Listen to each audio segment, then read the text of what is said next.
Hey, everybody. What's up? Again?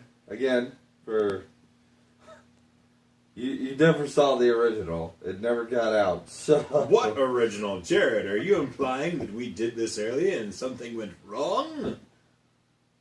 it wasn't necessarily something went well. God damn it, just run with the piece, man. Just run with it. For God's sake. I'm going to send you up for an improv class.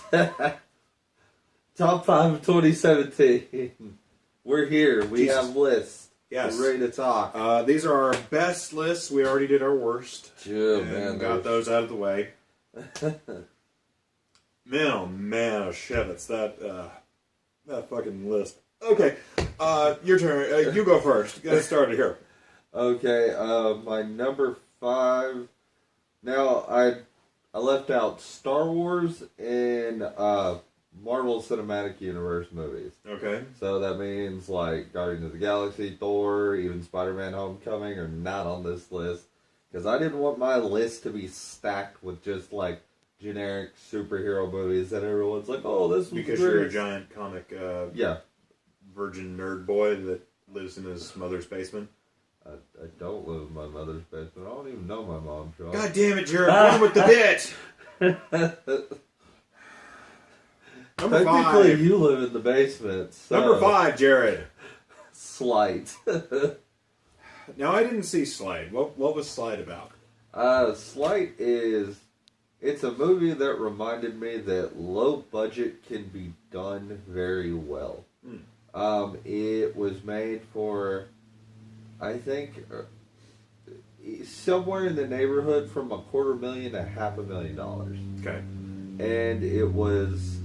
it's about this kid who's he's super fucking smart, and his mom dies. So when his mom dies, he kind of has to put his life on hold. Like he had gotten scholarships to go to college and everything like that. Mm-hmm. But he had to put it on hold so he could raise his little sister. And because he had to do this, he ends up falling in with people he ends up selling drugs. And then he keeps trying to get out. He screws up part way through the movie, and then he has to fix the error of his ways. But it's also Well, it sounds like it's a story about family. a little bit. Most of it is, though, it reminds you how much like practical effects work. Also, it dives into magicians a little bit. Because this guy is... Because that's what this story needed, apparently, in a story about a kid who lost his parents and is selling drugs in the street. Magicians! So, he is like a street magician. Does he put the meth under the cup and you shuffle it around real fast? And you have to figure out which... Okay. Put the meth. So, it actually, though, it goes to, like... dedication, like how some magicians like work so hard. So what he does is like part of his act is he like moves things with his hands. Mm-hmm. He had put an electromagnet in his arm and ran it down to like his fingertips. Right. And like just so he can kind of do things. It's one of those that the practical effects for it work very well. But it also goes into, like, the dedication of some magicians. Because, he harmed himself to be the only person who can do this trick. And there's a story that goes along with it about, like, somebody he knew that, like, stabbed a knife through his hand and, like, kept doing it. And it turns out the guy just, like, did the thing on purpose and had like scars and had an actual hole in the middle of his hand. That seems like it'd be counterintuitive to a lot of things, but hey, whatever. It was a good movie. It reminded me that low budget movies aren't always terrible. And if you do it right, a low budget can actually be shot very well. It's also it's practical effects. Like, the whole time he's, like, levitated and stuff. Like, it never gets super ridiculous. Okay. Yeah. Interesting. My number 5 goes to The Foreigner. The Jackie Chan, Pierce Brosnan, massively mismarketed political thriller involving the IRA and terrorism and how it affects people just in general, as well as political careers and aspects. That movie was so good. It was really, really good. I enjoyed it, and it's one of the reasons I enjoy the theater experience, because that movie was really great on the screen. And it was something else to behold, even though that really dumb lady in there. You had a very interesting theater going experience with the person in the row ahead of us. That was like 2 or 3.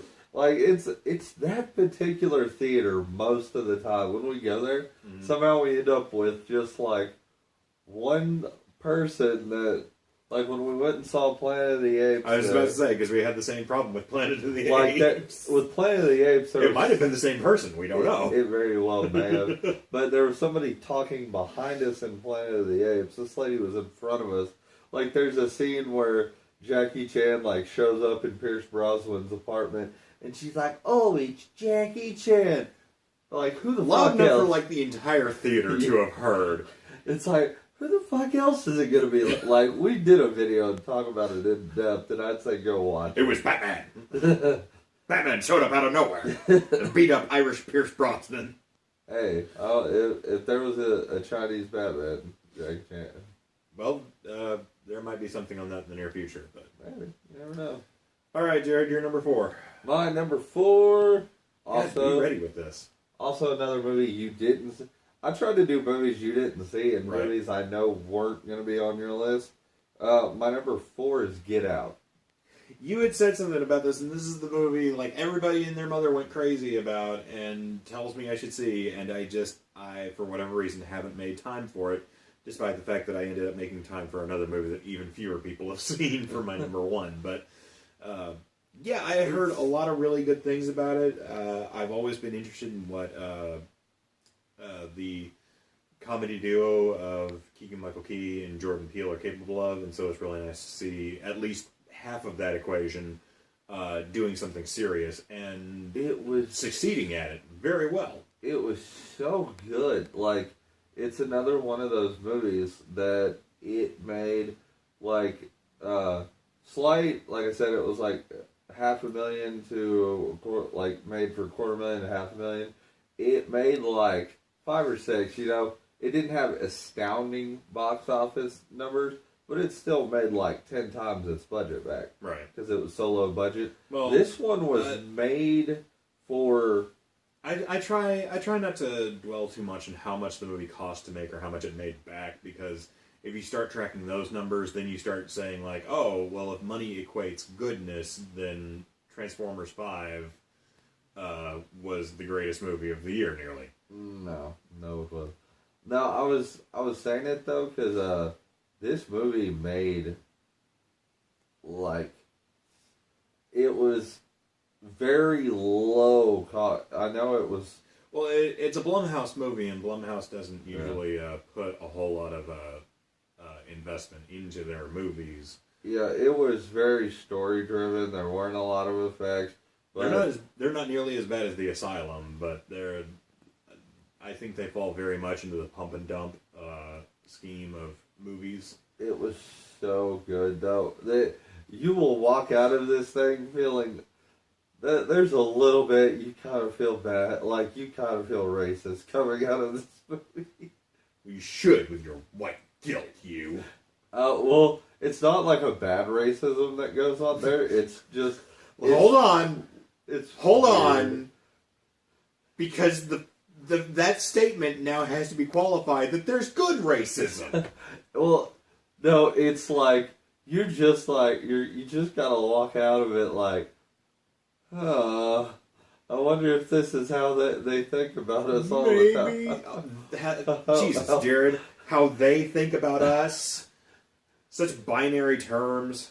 If I can't properly, I don't want to. You are one racial slur away from PewDiePie territories here.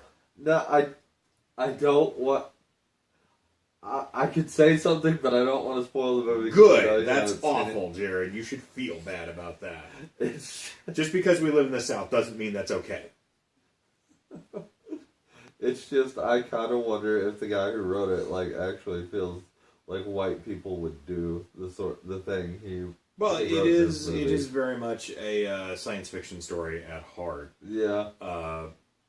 And that idea is not like an original idea. I mean, I'm pretty sure the Twilight episodes have been done about it. Star Trek: The Next Generation has done an episode about it. So that core concept of what happens in Get Out is not a wholly original idea. It is, however, an interesting take to see it done with the race aspect as opposed to just about every other aspect they spun it to.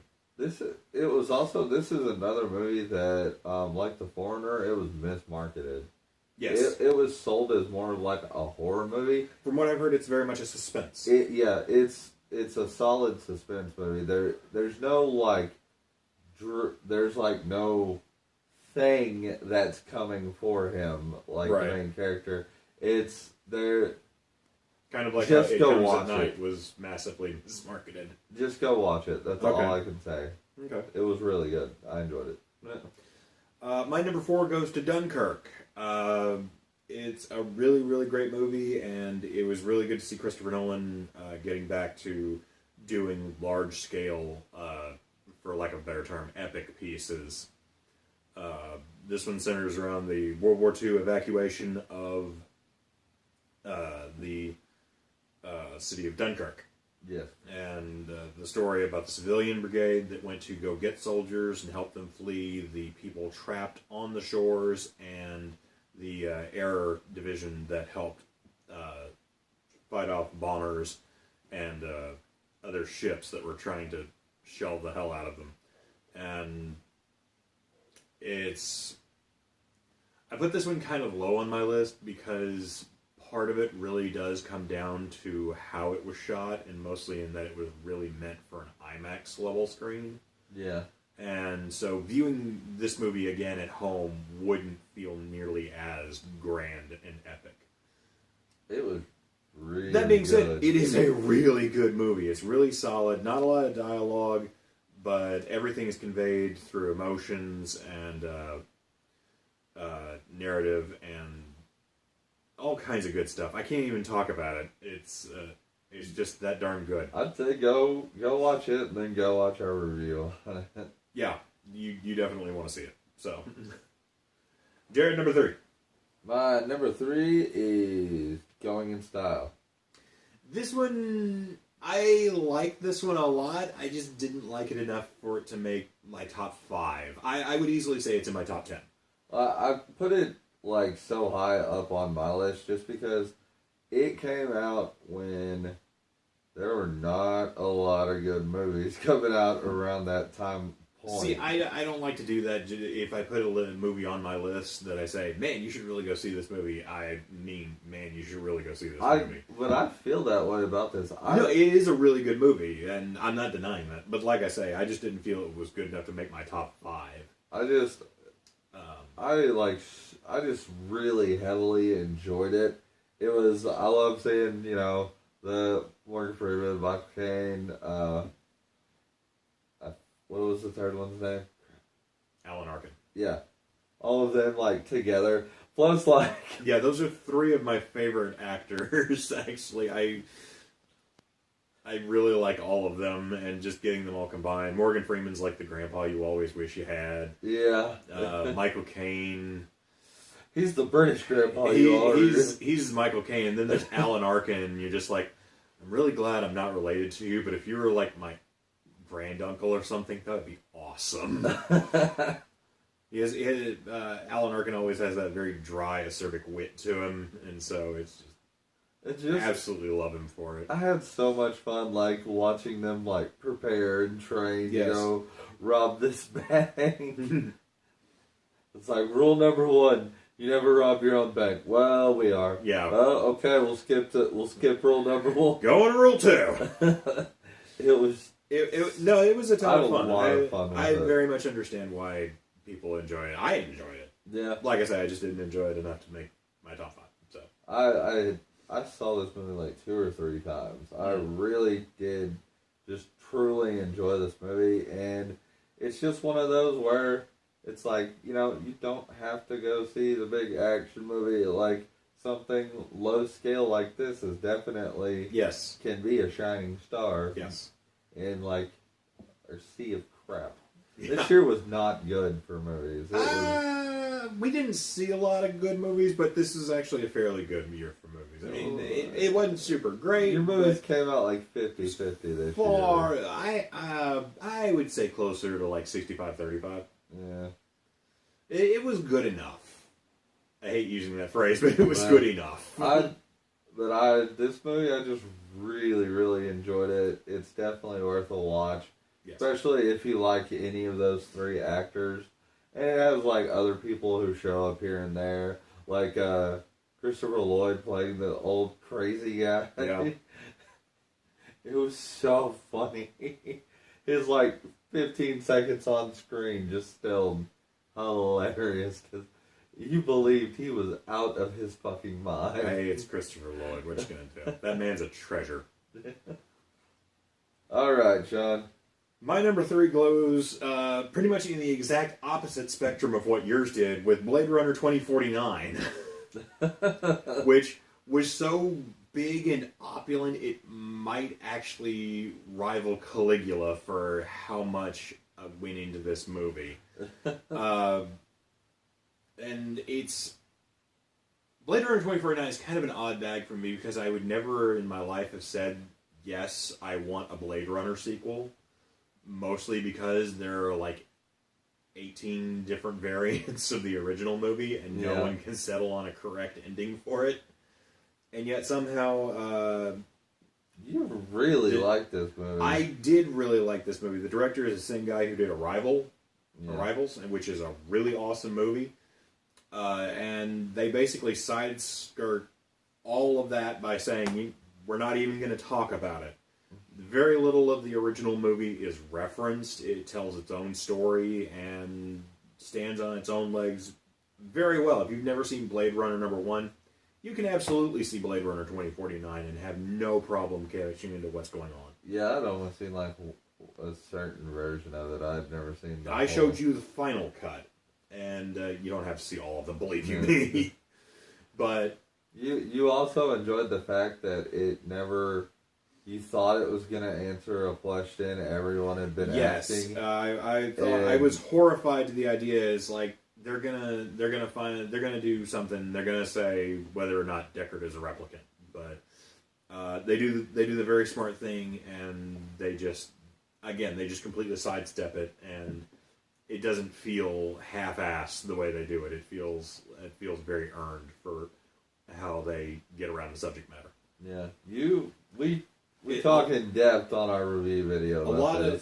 I also enjoyed a lot of it for being a lot of practical effects, like you were saying. Like most of the landscape, the buildings are miniatures, and you can go behind the scenes and see where people actually worked and toiled for hours to make these buildings look realistic. Yeah, I'd almost say this fantastic. I'd almost say this movie would be better to watch at home because when we were in the theater, like. You can't miss anything. No, there is something... That is kind of the one thing I will regret about its runtime, is it's nearly 3 hours long. And I didn't want to leave because it's just everything's a visual feast. But it got to a point where you're like, okay, my bladder is about to... Yeah, I was about to die if I didn't go. Well, I left and then... Like, I left first, and I completely missed the scene where they introduce a very important person. I came in, I'm like, who the hell is this? And then I had to sit down and explain, like, 20 minutes to you. And you're like, yeah, it's this person, just go with it. Oh, yeah, and that's then, right. Like, 10 minutes later, you get up, and I don't remember what happened, and I had to tell you what happened. Yeah, so I'm glad this movie exists, even though I never thought I would say I'm glad it exists. Number 2, Jared. Okay, my number 2 is a tie. Okay. My number 2 is Logan and Wonder Woman. Okay. Two very... Now, I said I left cinematic universe. Logan was not set, but it was so good. Well, technically, since Disney now owns most of Fox's movie rights, you broke your own rule, Jared. I don't think that's gonna... It's gonna happen. It's already happened. Congress is investigating into legislative acts. I can't remember it because I'm kind of tired right now. No, they're gonna reboot the characters though. Probably, but the sad fact remains that Congress is looking at antitrust lobbying issues about this, because with Disney's acquisition, I think they would have like a 40% I was about to say market share on just about everything that's come out ever. Probably, yeah. So there's a huge feeling about that. Logan was set to be my number one, but then I saw another movie that kind of took its spot. So I really enjoyed that. Wonder Woman, I would probably say is in the top 10, but it'd probably make my number 10 just at the bottom, mostly because its ending just devolves into giant CGI throw up. I enjoyed it.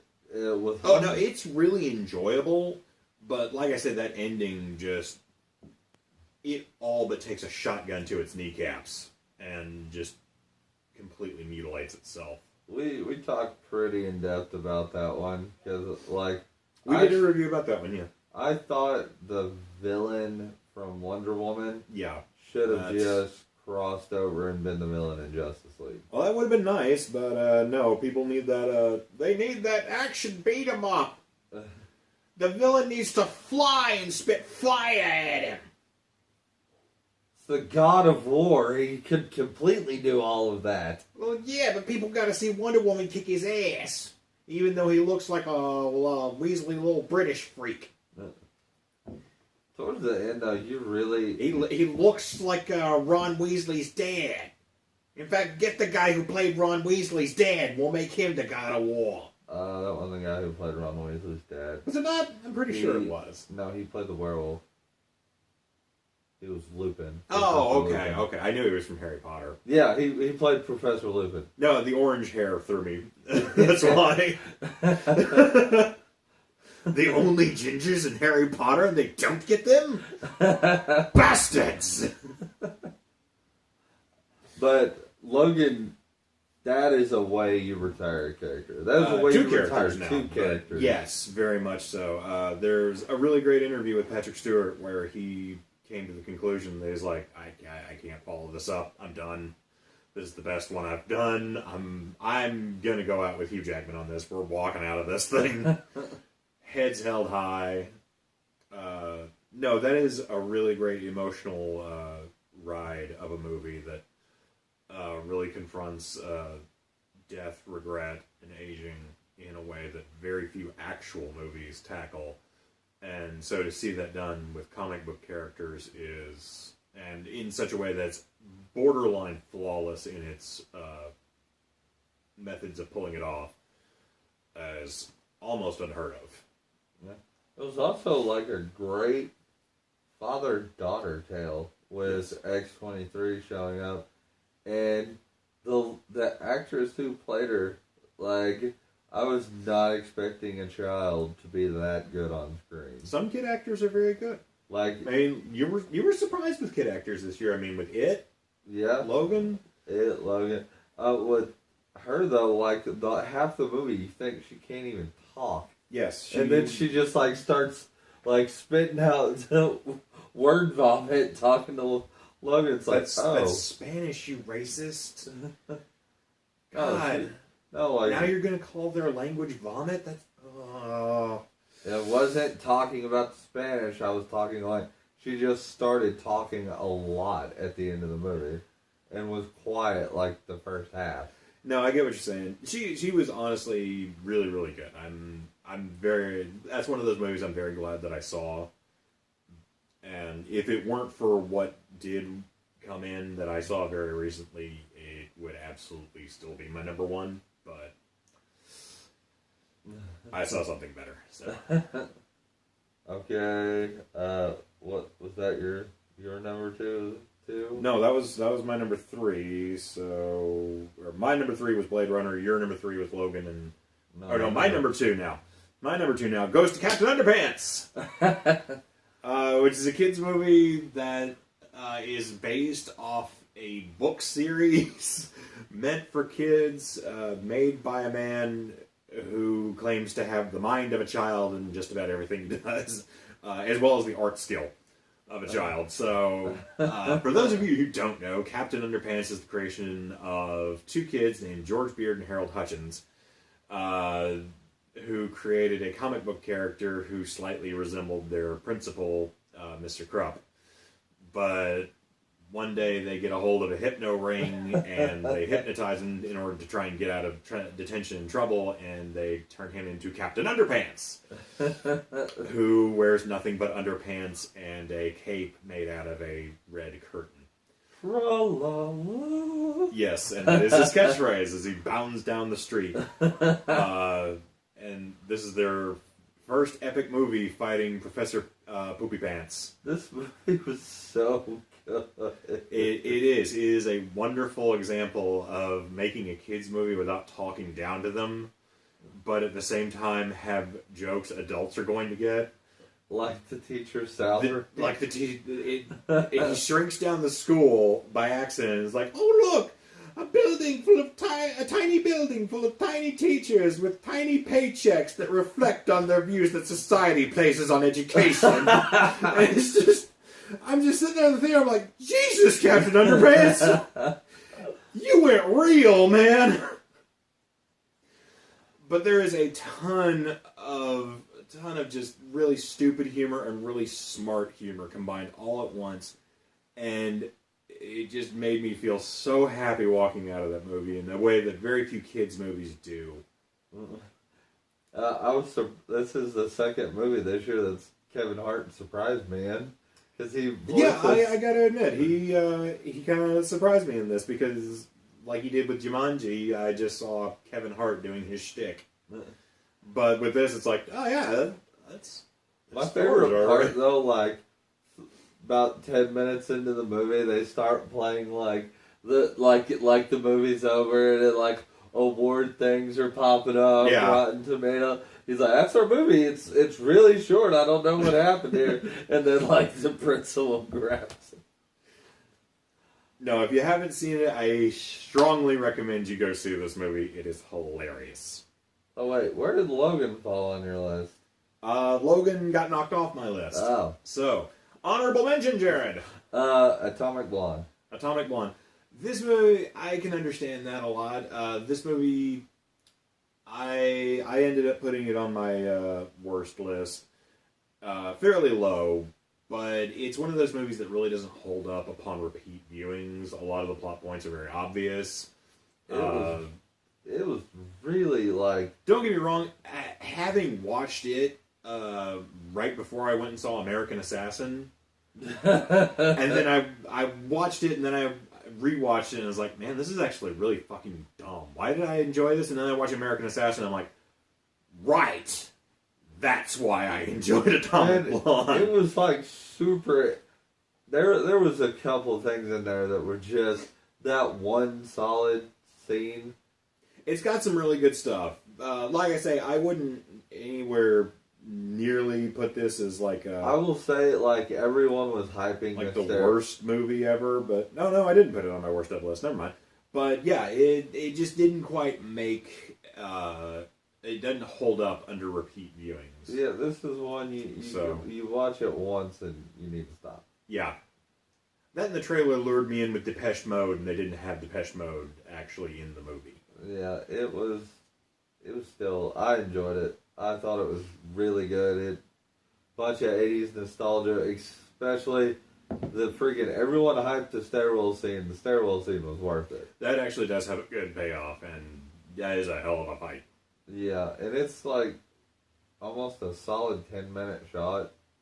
Yeah, it's a really well done, solid scene. It all works as a tracking shot with her having to fight like 4 or 5 people down the stairwell. Yeah. And it's not like pretty choreographed fighting either. It's no. very brutal. She looks like she got her ass kicked. Yeah, well, so does everybody else. Well, it went from that to the car, and like the scene actually stopped, I think, when the car got hit. Yes. And then it's like, oh, well, we're back to not skipping shots again. Okay. Yeah, and we're back into, okay, there's a cut. Whew! But, well, I thought I put it on my worst stuff list. I'm really glad I didn't. Now. Yeah. But it's far and away from an awful movie, but I couldn't even probably begin to put it on my best stuff list, even if I compiled a top 10. It's just one of those that you can watch it once and it's okay. It's good. Just don't one and done. Or get drunk and pick it up again next year and you're like, is this any good? Let me check. And then you're like, that wasn't half bad. And then you put it on the shelf for another year. If you start watching it with you're drunk, you might start chain smoking cigarettes too. Because there is a lot of that going on. Yeah, it's one of those movies you look at and go, man, I do remember when they used to smoke a lot. Maybe there's a reason they put those warnings in front of PG-13 movies nowadays. Honorable mention. My honorable mention goes to Geostorm. This movie, I laughed so hard in the middle of this movie, just all over the place. From the ludicrous plot, just down to the way the characters... We did a review of this movie, and like I said it there, I'll say it again, I love the way Gerard Butler is written as like a rogue cop. Yeah. And I still maintain that this was supposed to be a sequel to like The Day After Tomorrow, and a Lethal Weapon script accidentally got slammed together, and they were just like, what do we do? What do we do? Just fuck it, do it all! So... I thought it was an Olympus Has Fallen sequel that they're like, oh, we gotta throw space stuff in here now because it got rejected. Yeah, you never know. That might be it. Movies like that I want him to stop. Right, I really want him. It was funny. It's a bad movie, but it's a so bad it's good movie. Just because it's presented with so much sincerity and honesty that it's like, this is real! Yeah! How'd you survive? I'm the president! No explanation except, the president's Kenny from South Park. I thought he was an apparator, and he's a wizard, and he apparated behind everybody. Maybe, you don't know. Yeah, this is one of those bad movies that you get some friends together and you're like, hey, you want to watch Geostorm? Yes! Well, we saw this also in a day that we saw a really bad movie. Yeah, so it balanced out. We had one really bad movie that was really boring and awful to sit through, and then we had one bad movie that was just a ton of fun to sit through. Yeah. It's like, all the bad guys are quite obvious. Like, from the get-go, it's like, oh, bad guy. Yeah. Bad guy. Completely saw him turning into a bad guy. Who would have thought that the lazy slacker would turn out to be a greedy asshole that tries to shoot people on a space station? Who let these people take a gun in space? That is like the dumbest idea. Like, let me just fire off a pistol. There's a lot of things in that movie that don't make any sense. Well, but you mean damn, like it's not fun? Like going down to Earth in a fucking, what was it, like a satellite? Yeah. And then the Mexican guy grabs Hernandez, you son of a bitch! It's always the Mexican. And then he walks out on Earth and he's still got the little controller with him right on his arm. It's like, what the fuck are you going to do with that? Needless to say, this movie was a ton of fun, and it absolutely goes on my honorable mention. If the president says it's okay, you're officially engaged. Of course, he's like the captain of a ship. I fully expected him to look at them and say, "Henceforth, you two are married. So decrees the president of these United States." Because I'm the president. All right, Jared. Take us home with your number one. Baby Driver. Baby Driver. That's a good one. It was... I'm kind of sorry I left it off my list, actually. There was There was actually some more. It came down to a close tie between The Foreigner and Baby Driver, and I was just like... Ansel Elgort and fucking Jamie Foxx and... God, who all was in this movie? Just a ton of people. Kevin Spacey was in this movie. Spacey, back before we knew he was some kind of weird sex pervert. John Berthinelli. John the guy who plays Berthinelli? Something like the guy who plays the Punisher. Yeah. Yeah. No, this movie was really, really good. I enjoyed it a lot. It was... The reason Iris Pierce Brosnan cursing at people kind of edged it out. The reason it ranked so high for me is it was shot with so much detail. Yes. And, like, Edgar Wright, like, is meticulous. And, like, every time you watch it, you can go back and see something you missed the first time. Yes. Well, that's the real fun with Edgar Wright's movies. Yeah. Like, all of his movies, like, even his most basic, there's something new you can see virtually every time you look at it. It was also the music inspirations in these movies, which is so good.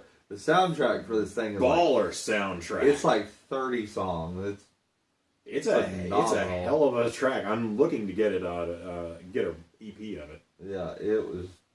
But like just from start to finish, like, and he's like, wait, hold on, I gotta back up the song a little bit. Yeah.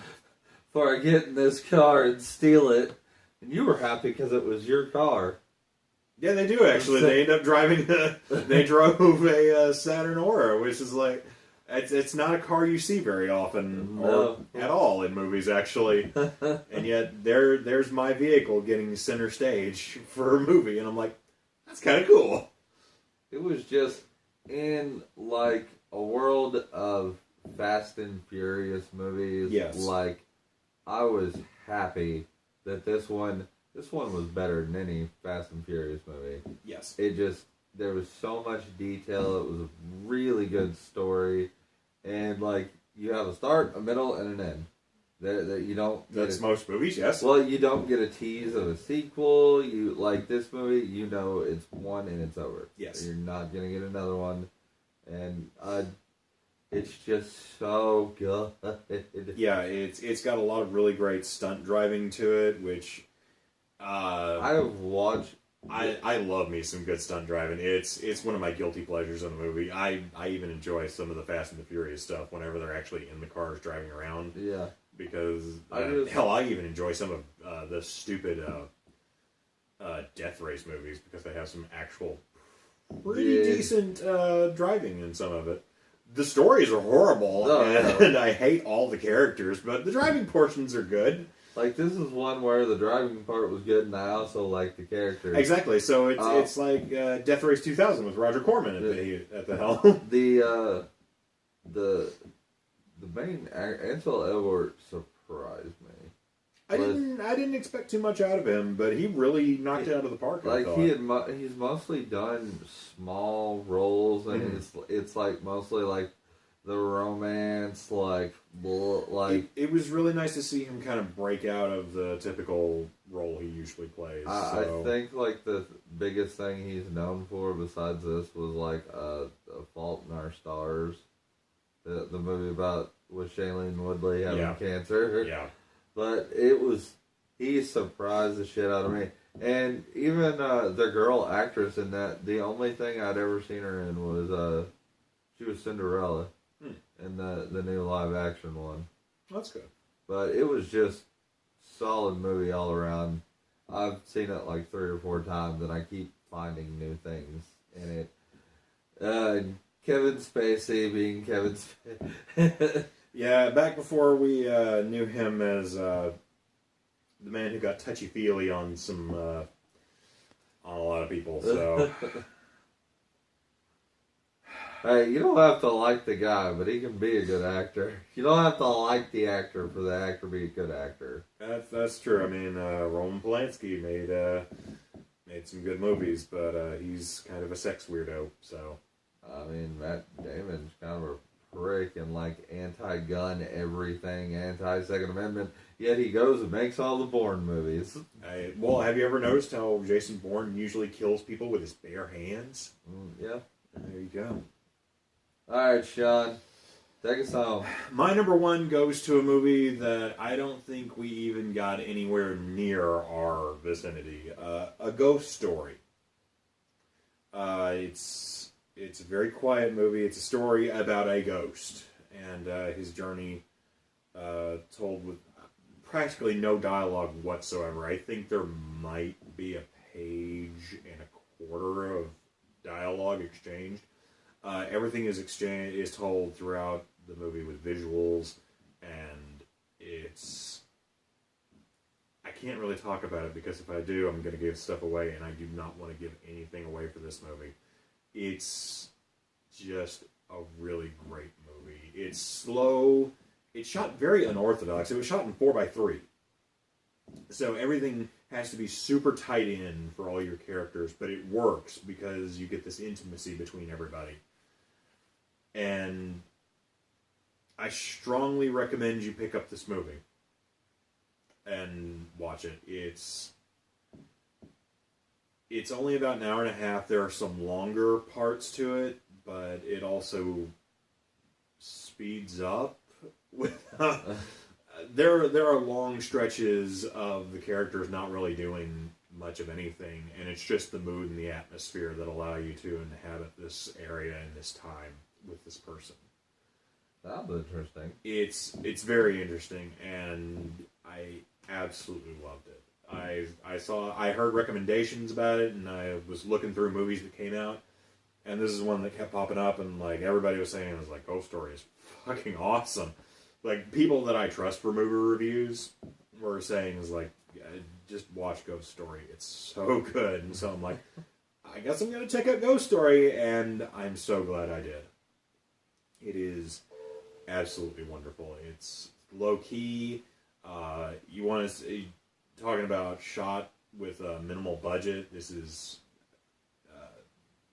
has like Casey Affleck, Rooney Mara, and like a handful of extras.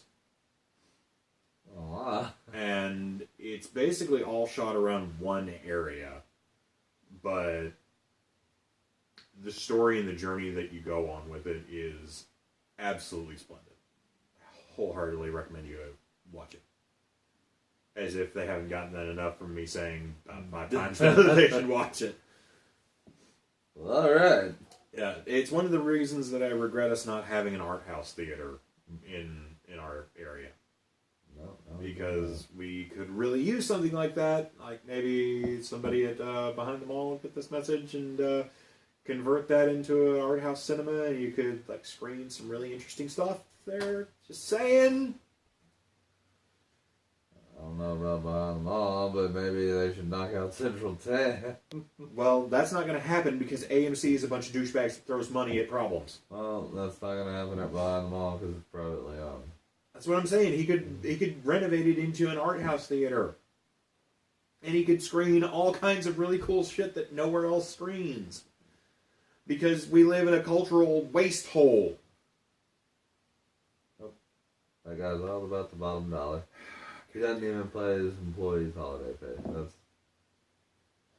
And like, even if they work on Christmas, no holiday pay. So.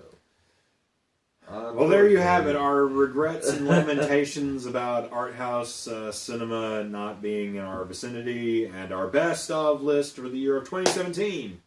Yes. Ta-da! Really, you gonna make it? All right. Did you guys agree? What did you see? Did you enjoy? Leave your best down in the comments below. What's your top 5?